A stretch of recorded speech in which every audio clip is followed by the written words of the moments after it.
O Western Wind. Once, not in this place, not in this time, but long ago and far away, there were two brothers, princes of the Eastern Kingdom, who did not like each other.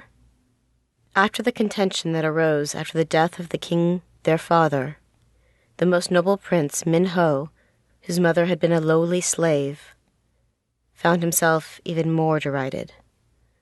Although the former king had forbidden the appellation, now all, especially the crown prince, delighted in calling him the bastard prince. It was no secret the crown prince desired the death of his brother.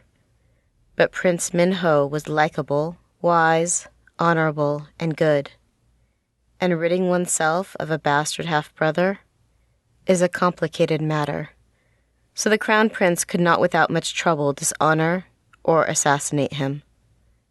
While the Eastern Kingdom busied itself with the crown prince's coronation and ascension to the throne, the king of the Southern Kingdom took the opportunity to declare war, a debate about the Dragonfly Islands and certain territories which both kingdoms claimed.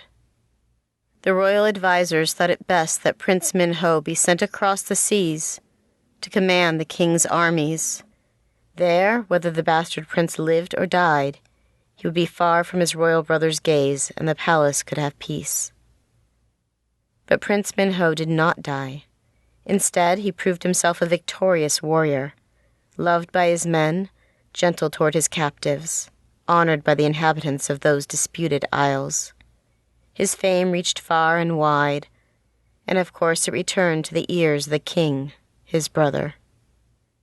As the king sat in his council room, he listened with agitation as his counselors praised his half-brother's decisive final victory. "So, it is done?" he asked. "My half-brother has given us victory over the kingdom of the South?"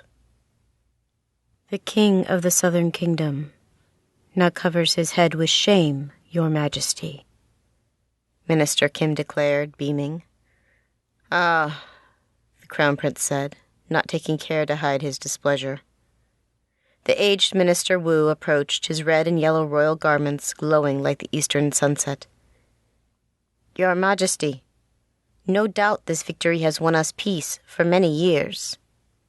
But I fear this Southern Kingdom's relentlessness. It will not remain defeated long.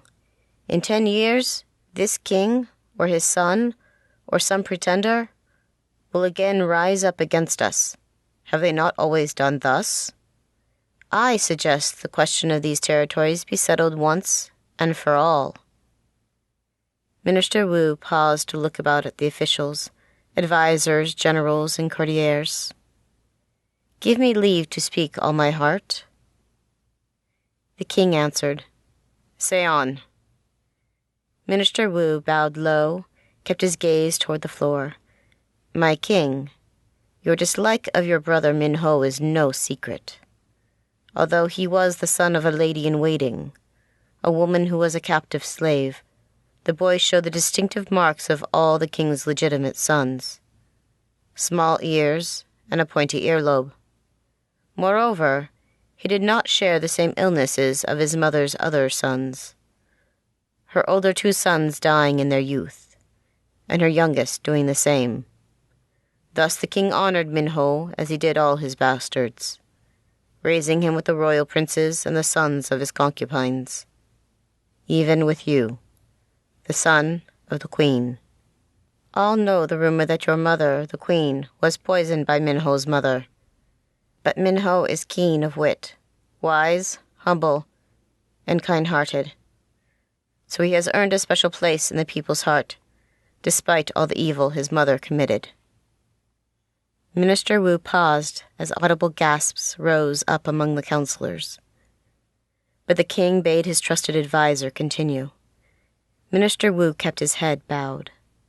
"The kingdom has passed on to you, O king. And now that Min-ho is determined to return home, you are discouraged because he has not died in the war. Worse, you fear that the accolades this bastard prince has received will cause the prince to walk haughtily towards you and to treat you as his equal. But, Your Majesty, Min Ho is a scholar and a warrior. He honors you as